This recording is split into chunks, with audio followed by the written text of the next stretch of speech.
Well, just real quick to make sure that we're all on the same page here, I'm going to go ahead and get my fingernail if I can. And you notice the little SD card came out of this little tiny guy here. Be careful with this. Is this a mini? This is a 2 gig that came with it.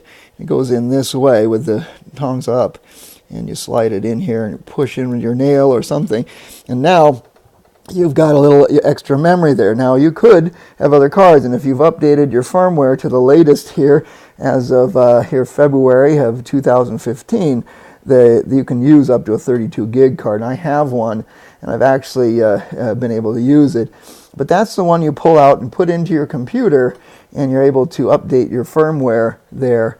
And you load it from your computer and then bring it over and put it in here and follow the instructions in the manual. Very simple to update your firmware on the unit. Again, don't override and write over the same version of the firmware if it's already installed. You don't need to install it again. So that's where your SD card is, pops right out there, and you can get them up to 32 gig now if you've got the latest firmware.